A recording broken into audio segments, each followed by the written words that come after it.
You now know that the quickest and easiest way to deal with anxiety is to use one of the most effective therapies in the world, and that therapy is cognitive behavioural therapy. You also now know that it's absolutely essential that you can identify and deal with negative automatic thoughts because they are directly connected to the way that you feel, and therefore you need to be able to deal with them if you want to deal with anxiety. And you also now know, if you watch the last video to the very end, that it's absolutely essential that you can identify and deal with the key behaviours that you are doing that are maintaining and keeping your anxiety going. And in this video, I'm going to share with you how to deal with safety seeking behaviours. If you don't know me by now, my name is Stephen Boylan. I'm an author, motivational speaker, client acquisition specialist and psychotherapist. And I'm also the founder of Natural. So in the last video at the end, I explained that it's absolutely essential that you can not only be able to deal with and challenge negative thoughts, that you need to be able to identify the key behaviours that you are doing that are maintaining your anxiety. And some of the key behaviours that maintain anxiety are what I refer to as safety seeking behaviours. So what is a safety seeking behaviour? Well, one of the main safety seeking behaviours that people display and that you are probably displaying is what we call avoidance. So the more that you avoid something, the less anxious you feel. So for example, if you had a phobia of spiders and you've seen a spider over the way and you see that spider, you run away. So as you run away from that spider because you're terrified of spiders, you start to feel less anxious. Therefore, you, and technically your brain really, learns that that is the best way to deal with spiders. Because you feel less anxious. So every time you see a spider thereafter, you continue to run away from that spider. So what you're doing is you're conditioning yourself that that is the best way to deal with spiders. And you keep doing it.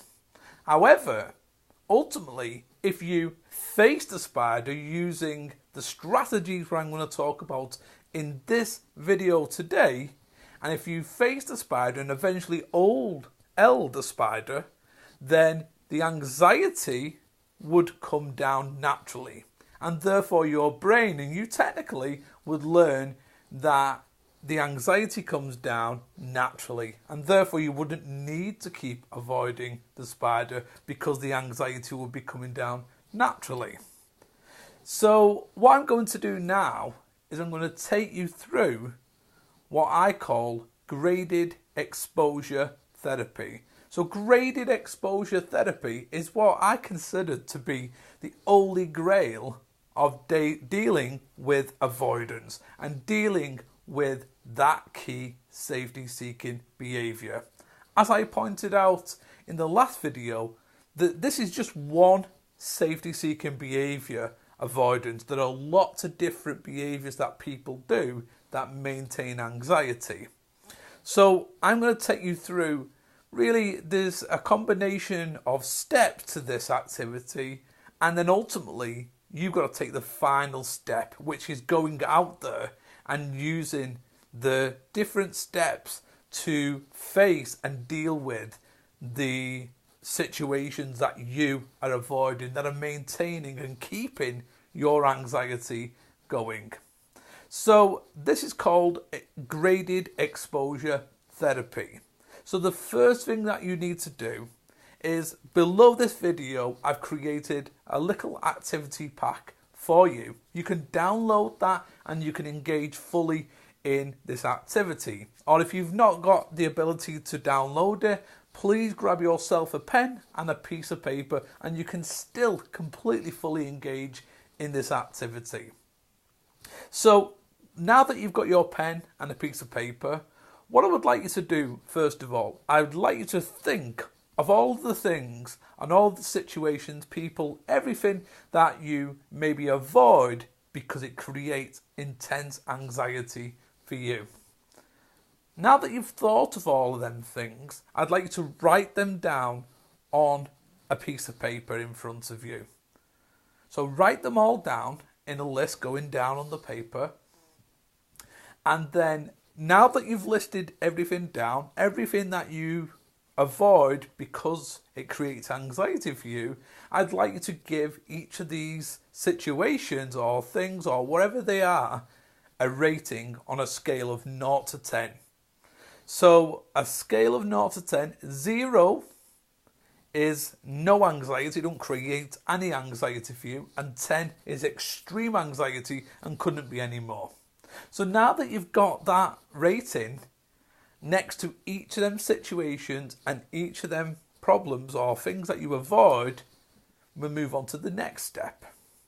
So if you've not got the download, grab your piece of paper, a new piece of paper, and turn it so it's landscape. So you can create 3 columns going across. At the top of the first column, I would like you to write the word before. At the top of the middle column, I would like you to write the words during. And at the top of the last column, I would like you to write the word after.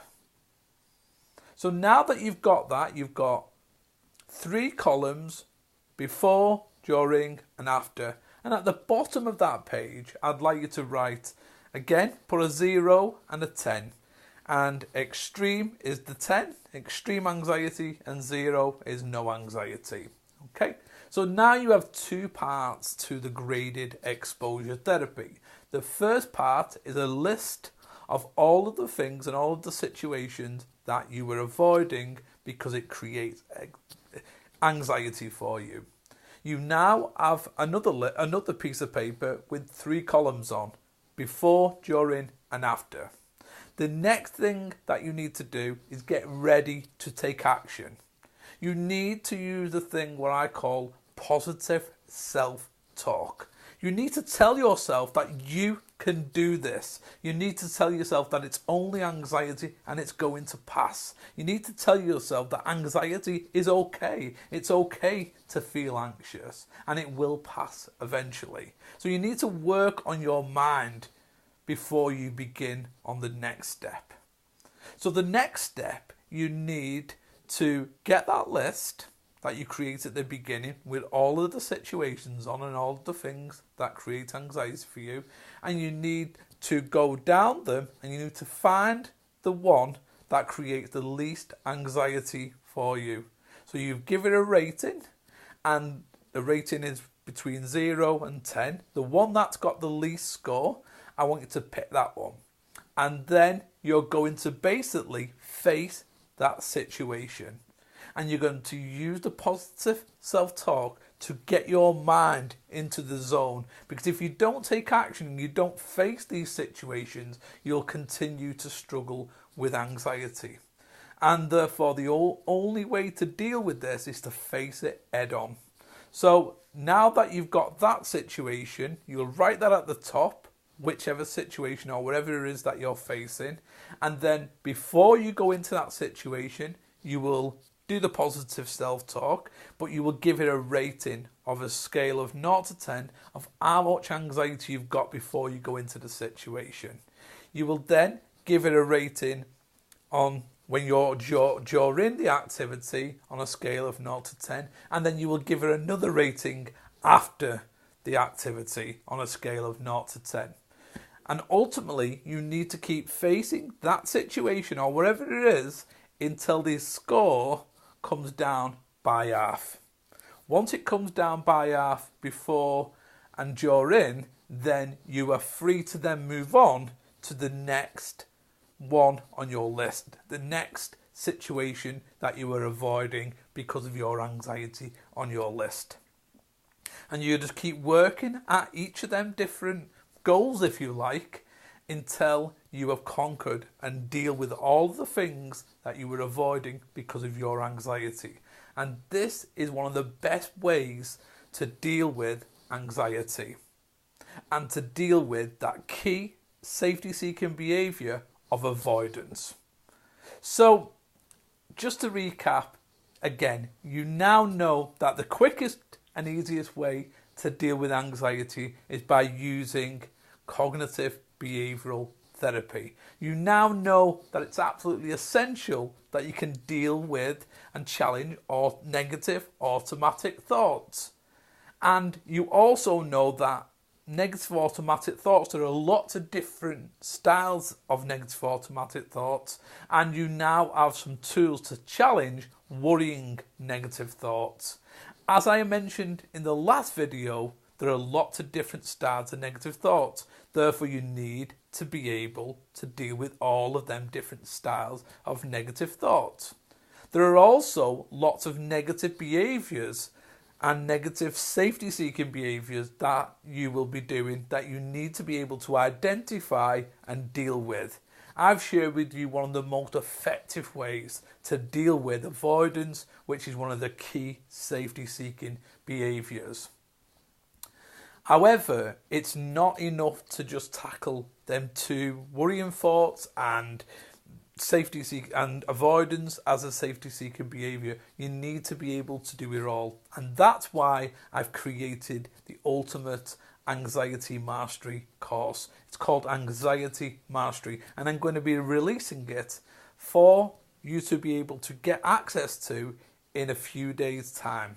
And I'm going to be telling you more about that in another email where I'll be sending very, very soon. Additionally, it's also absolutely essential that you can improve your physiological well-being. And this includes things like your sleep, your energy levels, concentration levels, and all things that sort of are impacting on you physiologically, maybe panic attacks, anything that's physiologically impacting on you. It's essential that you can also deal with that. And in that course as well, I go through a range of cognitive behavioural strategies that are designed to tackle and improve your physiological well-being, so you are constantly breaking that negative trap of anxiety. Additionally as well, in that course, I go through a range of different stressing techniques that can reduce negative emotions like anger, like guilt, like shame, and increase pleasurable emotions like enjoyment, excitement, and happiness. So it's really, really important that you look out for my next email, because I'm going to tell you all about that course. But it's been an absolute pleasure sharing with you all of these different strategies and information on dealing with anxiety. And a lot of this you can use to deal with depression too, because generally depression and anxiety, they come together. So a lot of the stuff that I covered in the course, the complete course, and that I've covered in this mini series, you will be able to use to deal with anxiety and depression. So it's been an absolute pleasure. Don't forget to comment below and tell me what you thought about this video. I'd really love to hear your comments and read your comments and see how much you've got from this. If you've got any specific question, I'd really like to help you. Don't forget to comment below. And more importantly, don't forget to look out for my next email. And I look forward to helping you in the very near future. Thank you and goodbye.